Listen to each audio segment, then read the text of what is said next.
My name is Diane Guerrazzi, and I'm Associate Professor of Journalism here at San Jose State. My main job is broadcast journalism, but now we're converging into multimedia degree. So it's not just broadcast, it's print, multimedia, online, all aspects of journalism, written and broadcast. Interviewing skills are really important because they're important for all types of media. And there's different skills involved in print and broadcast because of the answers that you're trying to get from people. But there's certain rules that are in common. There are certain particular differences between print and broadcast in how you ask some questions. If you're in broadcast, you want to get on tape a sound bite that is emotional generally or opinionated. So you might ask questions that will lead to a short emotional answer because we want our sound bites to be short. Mm-hmm. Whereas a quote, you can edit it down easier, a written quote. So if it's written, we call it a quote. If it's broadcast, we call it a sound bite. So how do you teach the students interviewing skills? We do mock interviews. Mm-hmm. So we'll have the student ask the questions, and we'll have somebody pose as the interviewee in the class, and we'll teach them, to start out with a softball question, meaning just a warm-up question, something that's easy for the person to answer. And then we get into harder and harder questions as the interview goes on.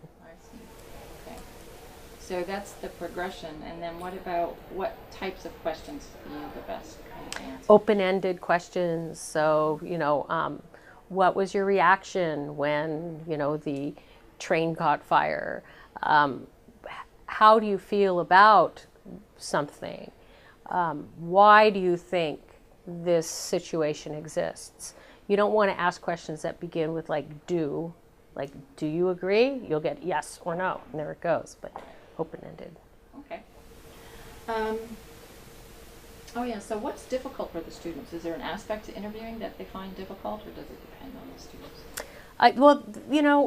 A lot of them want to come in with a list, and they want to ask, their 20 questions that they had on the list. And that's a really bad idea. They should just approach it like a conversation. Mm-hmm. So they ask a couple of logical questions to start out with, and continue listening to what the person says, and then your next question can be based on their answer. So, you can follow up with a question that reflects what they just said, but you're looking for more information. Right.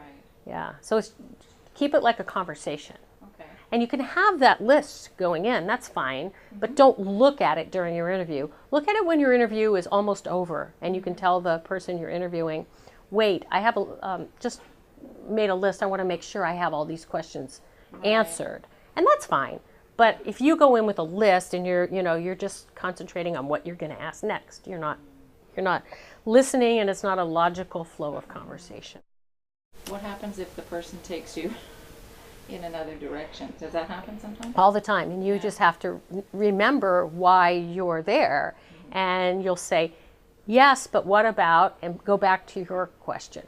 So steer the conversation back to where you want it to go. You're the driver in the conversation. And sometimes people that you interview will, on purpose, not answer your question and take you somewhere else. And it's up to you to be listening to know that you're going somewhere else, and you have to bring it back to what you need.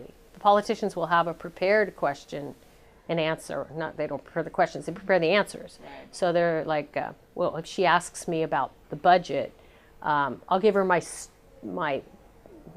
prepared answer about the economy in general, but it's up to the reporter to say, well, that's interesting about the economy, but I asked you about the budget, and what is your response to? You have to bring him back to the question.